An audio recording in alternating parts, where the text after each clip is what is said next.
Hello दोस्तों, मैं पूनम शाह उम्मीद क्लासेस के यूट्यूब चैनल पे आप सभी का स्वागत करती हूँ।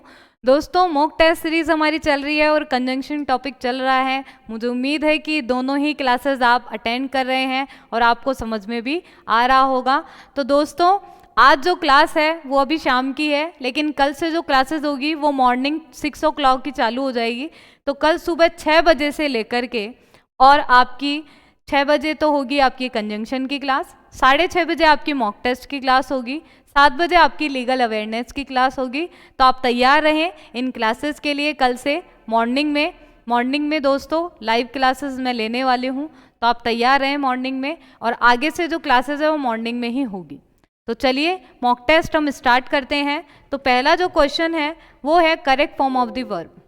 But today he dash very badly, यानी कि आज उसने, today he dash very badly. तो देखिए आज की बात वो कर रहा है, तो इसमें आप आज की बात वो कर रहा है, तो इसमें देखिए आपको आंसर क्या हो, इसमें इंडिकेशन है आपका टुडे का। क्या इंडिकेशन दिया हुआ है? टुडे का आपको दिया हुआ है। तो टुडे का दिया हुआ है तो क्या होगा, करंटली अभी वो बात कर रहा है, तो देखो हैज के साथ में प्लेइंग आता है, नहीं, यहाँ पे पास्ट से रिलेटेड आपको कोई भी इंडिकेशन दिया हुआ नहीं है, तो इस हिसाब से ये भी आपके रॉन्ग हो गए। तो right answer is A, correct option is A. तो but today he is playing very badly. The sun dash in the east very easy, universal truth से रिलेटेड है, और यूनिवर्सल ट्रूथ से रिलेटेड है तो वो किस में आता है आपका, प्रेजेंट सिंपल टेंस में, जिसकी पहचान होती है वर्ब की फर्स्ट फॉर्म या वर्ब की फर्स्ट फॉर्म में एस या ई एस। तो देखिए वर्ब की फर्स्ट फॉर्म कहाँ पर है, तो सन क्या है, सिंगुलर है, सिंगुलर है तो क्या आएगा, देखो इज राइजिंग रॉन्ग, रोज गलत, राइज और राइजेज में क्या आएगा, सन सिंगुलर है तो क्या आ जाएगा, राइजेज आ जाएगा, ये आपका रॉन्ग है। तो C option is the correct answer. Next देखिए, by this time tomorrow I dash home. तो देखिए ये जो आपको बोल रहा है बाय दिस टाइम, तो इंडिकेशन आपको मिला हुआ है बाय दिस टाइम, यानी कि कल इस समय तक आई, यानी कि मैं पहुंच चुका होगा, यानी कि फ्यूचर टेंस की बात कर रहा है और फ्यूचर में भी परफेक्ट टेंस की बात कर रहा है, जिसकी पहचान क्या होती है, will shell plus have plus verb की थर्ड फॉर्म। तो देखिए अब यहाँ पे आपको मैच करना है, तो इज रीचिंग आपका गलत हो गया, हैज रीच प्रेजेंट परफेक्ट को डिनोट कर रहा है, अब ये सिंपल को डिनोट कर रहा है, और ये आपका फ्यूचर परफेक्ट को। तो right answer is C. Next देखिए, you are giving your brother some advice about using computer. तो अब आपको यहाँ पर वॉइस से रिलेटेड दे रखा है, तो वॉइस से रिलेटेड आपको दे रखा है, तो आपको यहाँ पे क्या देखना है, सबसे पहले तो आप सब्जेक्ट देखिए, फिर वर्ब देखना है, ऑब्जेक्ट आपका है पूरा ये योर ब्रदर, सम एडवाइस भी आपका ऑब्जेक्ट ही है, दोनों ही ऑब्जेक्ट है। तो देखिए अब यहाँ पे यू आर गिविंग तो प्रेजेंट कंटिन्यूअस है, प्रेजेंट कंटिन्यूअस टेंस है, तो कैसे बनेगा प्रेजेंट कंटिन्यूअस टेंस का, इज एम आर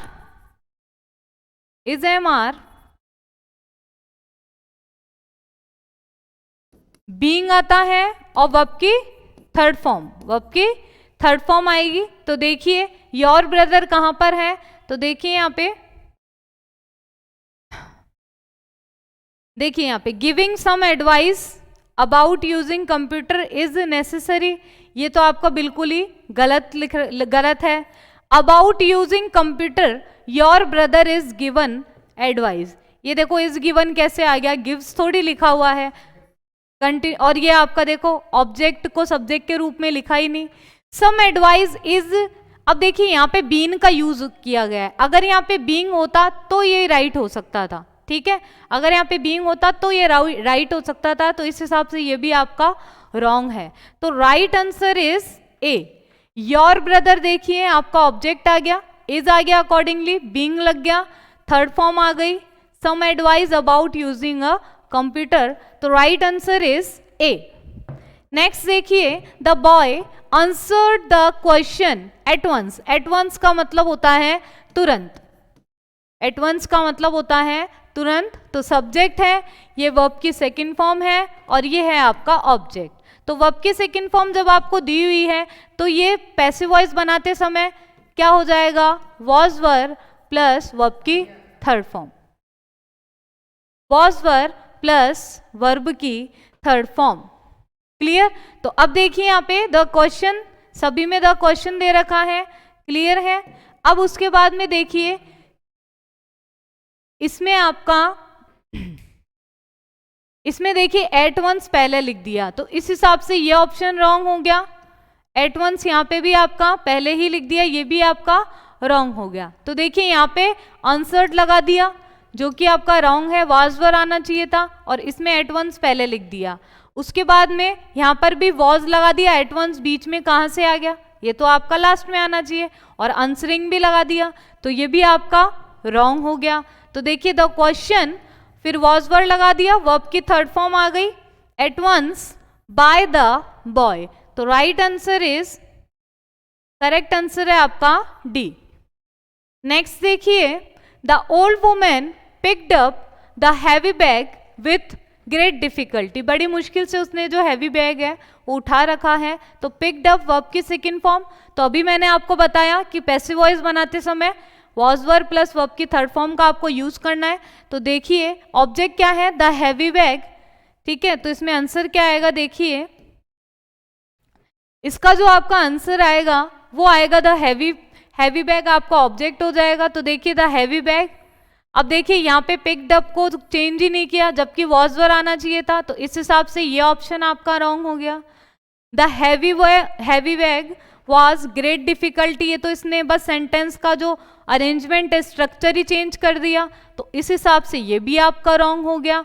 उसके बाद में द ओल्ड वुमेन, तो देखिए सब्जेक्ट को सब्जेक्ट ही रहने दिया, ऑब्जेक्ट को सब्जेक्ट के रूप में नहीं लिखा, तो इस हिसाब से ये भी आपका रॉन्ग हो गया। तो राइट आंसर आपका क्या होगा, बी होगा। फिर भी एक बार इसको देख लेते हैं, द हैवी बैग, ऑब्जेक्ट को सब्जेक्ट के रूप में लिखा, वॉज वर लगा दिया, वर्ब की थर्ड फॉर्म आ गई, अप आ गया, by the old women, by का यूज कर लिया, विथ ग्रेट डिफिकल्टी, तो राइट आंसर इज बी।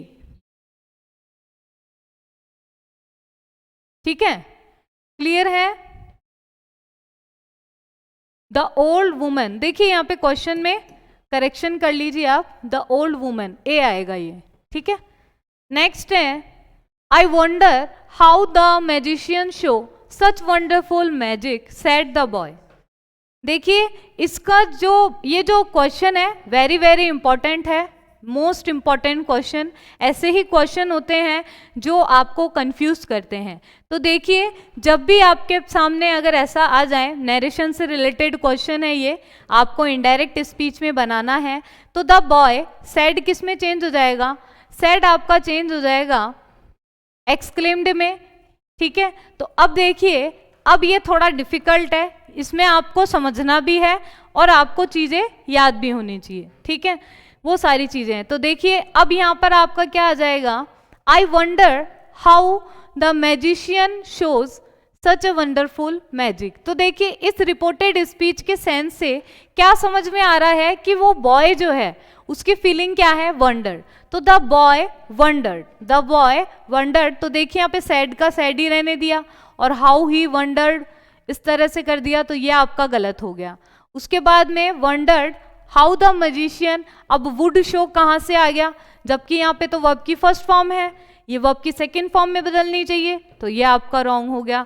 उसके बाद में अब देखिए यहाँ पे the boy said he wondered, तो देखिए ये जो वंडर वाला सेंस है वो कौन सा होगा इसमें, वो आपका होगा राइट आंसर सी। ए भी आपका रॉन्ग हो गया, बी आपका रॉन्ग हो गया, सी में देखिए सेड करके इस तरह से लिख दिया, तो ये भी आपका रॉन्ग हो गया। तो क्या आ जाएगा, the boy wondered how, WH word as it is आ जाएगा। फिर जो सब्जेक्ट है द मैजिशियन, शोड वर्ब की फर्स्ट फॉर्म है, किस में बदल गया, वर्ब की सेकेंड फॉर्म में, सच वंडरफुल मैजिक, तो right answer is C. Next है she asked him what was it that made him stronger and braver than other man. तो देखो इसमें अब आपको इनडायरेक्ट स्पीच में आपको ये दिया हुआ है, ये सेंटेंस किस में दिया हुआ है, आईडीएस में। चेंज किस में करना है, डायरेक्ट स्पीच में। तो शी आस्क्ड हिम, तो आस्क तो किस में बदल जाएगा,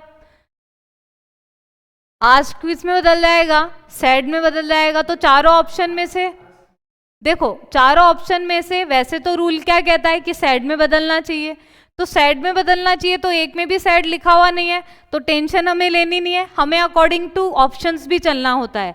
कभी कभी आपको रटना नहीं होता, आपको चीज़ों को समझना भी होता है। कई ट्रिकी क्वेश्चन ऐसे ही देते हैं वो, ताकि आप कंफ्यूज हो जाओ कि आप तो ऐसे सोचोगे ना मैम ने तो बताया था सेड था, लेकिन चारों ऑप्शन में देखिए सब में क्या है, आस। तो ज़्यादा दिमाग हमें लगाना नहीं है, बस आस लिख दीजिए। अब उसके आगे देखो किसी भी आपको ऑब्जेक्ट का यूज नहीं करा तो इसको भूल जाओ कि कोई ऑब्जेक्ट भी था, आपको नहीं लिखना, ठीक है। होता तो आप कर सकते थे। उसके बाद में अब क्या आ जाएगा इसमें, ये वॉज में बदला है, तो वॉज कब बदला, ये जब यहाँ पे इज होगा, जब यहाँ पे इज होगा। तो देखो क्या आएगा इसका, और ये हिम क्यों हुआ, हिम का मतलब क्या हुआ, यहाँ पे जरूर से क्या होगा, यू होगा, तभी ये हिम में चेंज हुआ। शी तो क्या है, सब्जेक्ट, और हिम क्या है, ऑब्जेक्ट। तो हिम अगर ऑब्जेक्ट है तो यहाँ पे क्या हुआ होगा, यू हुआ होगा, और you according to him change हुआ होगा। तो देखिए अब आपको वैसे ही चेंज करने हैं। देखो यहाँ पे तो आपके क्या आ गया, ये वॉज लिखा हुआ आ गया, ठीक है। तो इस हिसाब से सी ऑप्शन तो आपका रॉन्ग हो गया। मेड आ गया, ये भी आपका रॉन्ग हो गया।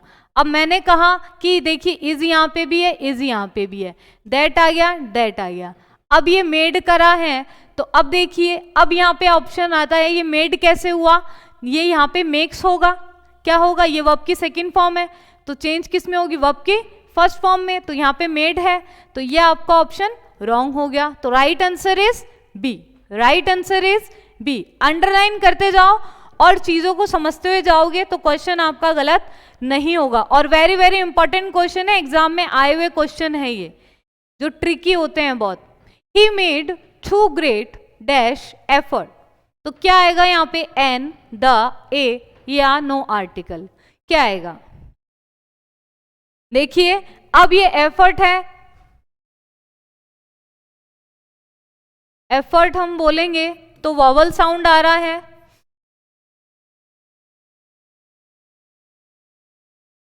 वॉवल साउंड आ रहा है। एफर्ट क्या है, नाउन ही तो है, एफर्ट क्या है, नाउन ही तो है।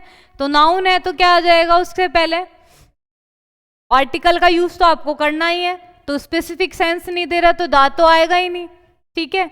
एब्स्ट्रैक्ट भी नहीं है तो वो भी नहीं आएगा, तो क्या आएगा, ये या एन में से एन आएगा। तो राइट आंसर इज ए। तो great an effort, he made too great an effort.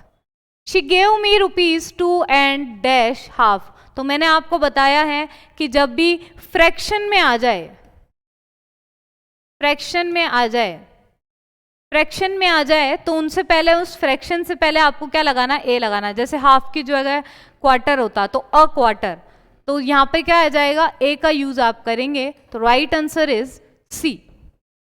Next देखिए, we had dash breakfast at 8 o'clock। तो देखिए जब भी ब्रेकफास्ट फूड की बात होती है, ब्रेकफास्ट, लंच, डिनर, तो इनसे पहले हम किसी भी आर्टिकल का यूज नहीं करते हैं। No article will be used before breakfast, lunch, dinner etcetera. Okay, next देखिए, if you see her give her dash message.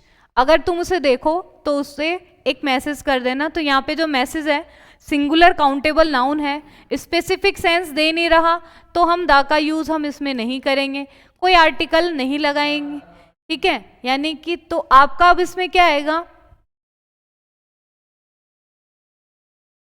अब देखिए इसके अंदर इसमें क्या दे रखा है, I see you, I if you see her give her the message. यानी कि उसने कुछ ना कुछ मैसेज उसको बताया है, कुछ ना कुछ मैसेज उसको दिया है। तो यहां पर ये किसका सेंस दे रहा है, पर्टिकुलर का सेंस दे रहा है। पर्टिकुलर का सेंस दे रहा है तो क्या लगाते हैं हम, द लगाते हैं।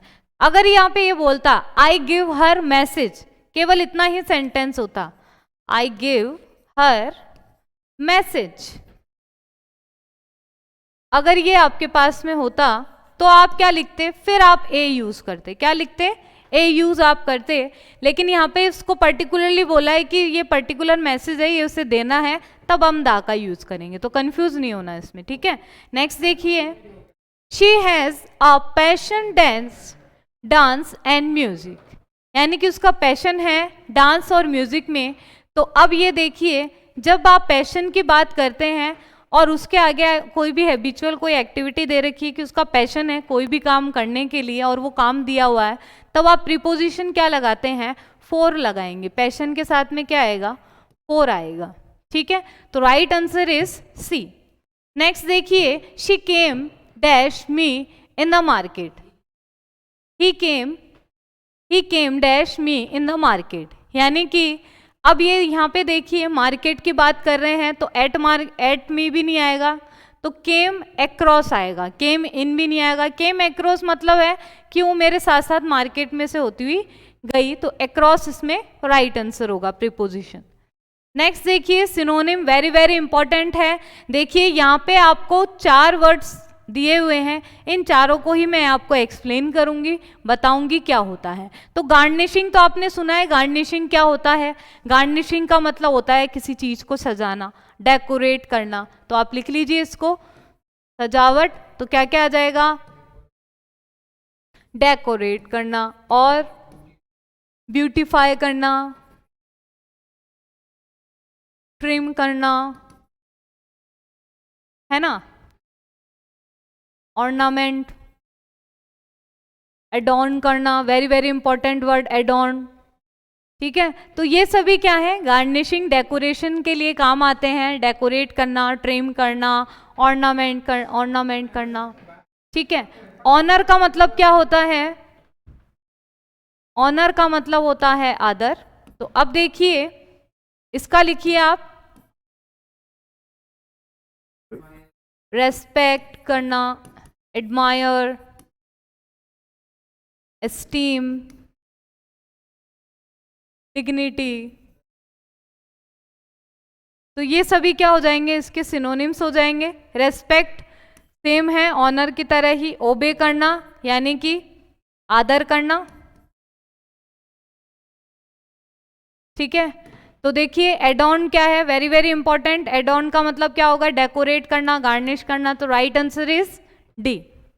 नेक्स्ट देखिए, सरकमस्क्राइब्ड, सरकमस्क्राइब्ड का सिनोनिम आपको पूछा है, पर्यायवाची आपको पूछा है, इसका मतलब क्या होता है सरकमस्क्राइब।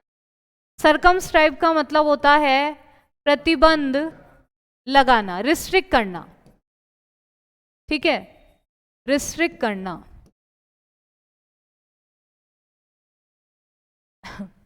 रिस्ट्रिक्ट करना,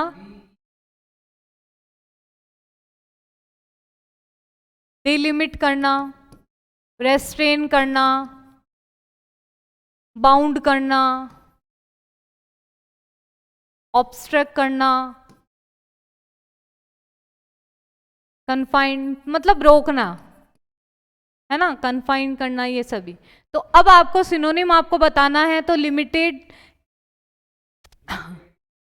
लिमिटेड का मतलब भी क्या हुआ, सीमित करना, तो रोक ही रहा है एक तरह से, ठीक है। तो राइट आंसर इसका क्या होगा, लिमिट होगा। अब एंटेंगल का मतलब क्या होता है, एंटेंगल का मतलब होता है जो चीज कठिन होती है ना, कॉम्प्लिकेटेड, कॉम्प्लिकेटेड, कंफ्यूज्ड,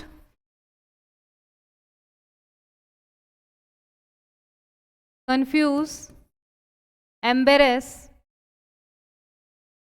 ये सभी हो जाएंगे।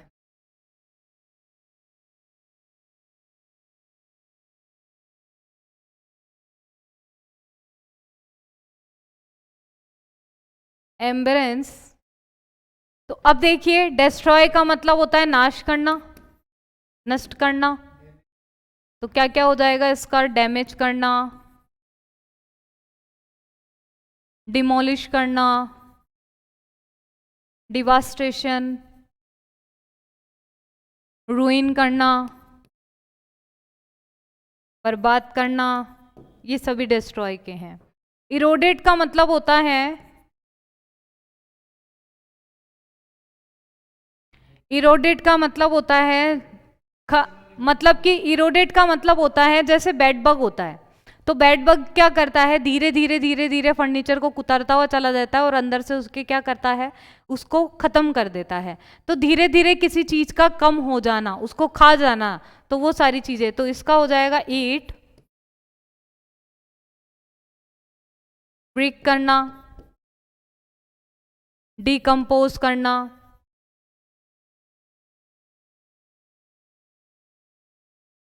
डिसिड्यूट्स,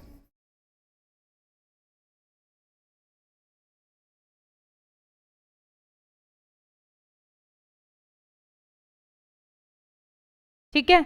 तो ये सभी होता है इरोडेट का मतलब, ठीक है। नेक्स्ट देखिए, नेक्स्ट है आपका एंटोनिम, आपको पूछा है कैंडिड, हमने पहले भी पढ़ा है कैंडिड का। कैंडिड का मतलब होता है जो निष्कपट व्यक्ति होता है, जिसके मन में पाप नहीं होता है, तो जो मतलब मुंहफट होता है, तो ब्लंट है, आउट स्पोकन है, ओपन है, सिंसियर है, ठीक है, सिंसियर है। इसके अलावा आप आउट स्पोकन, ये सभी हो जाएंगे। अब उसके बाद में एंटोनिम आपको पूछा है, देखो एम्बिगुअस का मतलब होता है,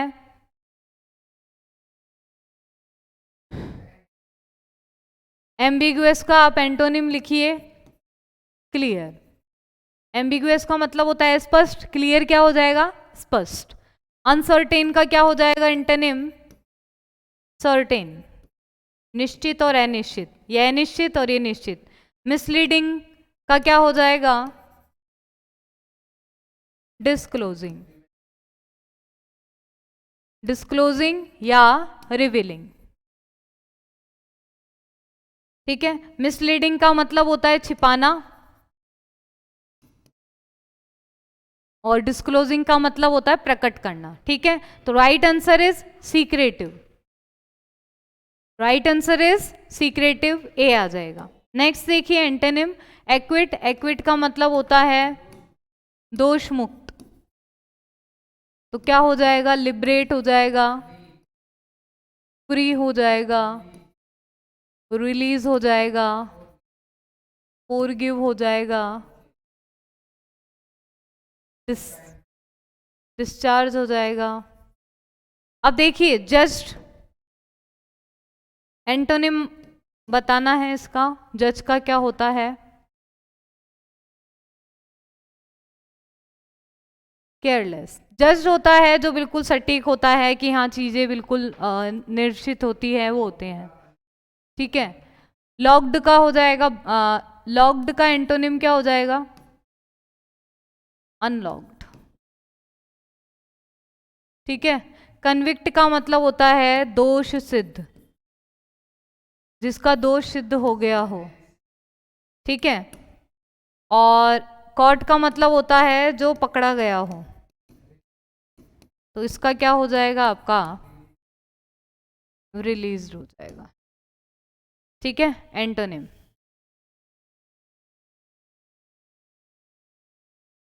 रिलीज, तो right answer is convict. Next है अ prolonged and bitter quail,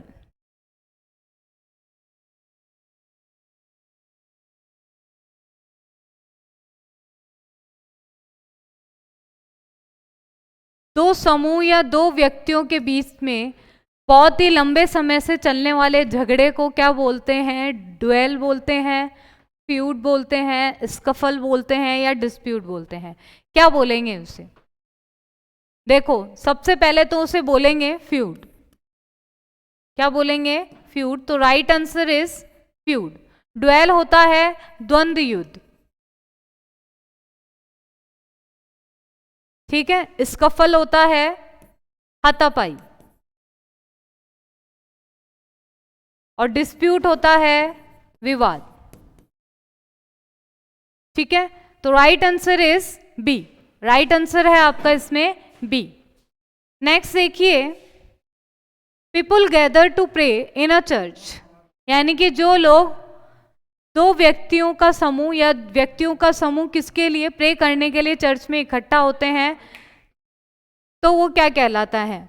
assemblage, community, congregation या असेंबली? क्या होगा इसका? तो देखो असेंबलेज तो होता है संयोजन, नेक्स्ट है कम्युनिटी, कम्युनिटी को बोलते हैं समुदाय, और नेक्स्ट है कांग्रीगेशन, कांग्रीगेशन का मतलब होता है मंडली, और असेंबली का मतलब होता है आपका सभा। तो right answer is congregation, right answer is congregation. तो दोस्तों आपकी आज की जो क्लास थी ये वेरी वेरी इंपॉर्टेंट थी, आपको ये लेनी है। और कल ये मॉर्निंग में सुबह 6 बजे से क्लासेस होगी आपकी, सुबह 6 o'clock, 6:30 एंड 7 o'clock।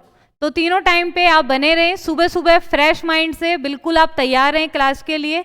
कोई भी डाउट हो तो आप कमेंट करके बताएं, लाइक शेयर एंड सब्सक्राइब करें। सब्सक्राइब करने के बाद बेल आइकन पे आप क्लिक करें ताकि हमारे क्लासेस के लेटेस्ट अपडेट्स आपको मिल सके। तो मिलते हैं दोस्तों मॉर्निंग में। Thank you so much.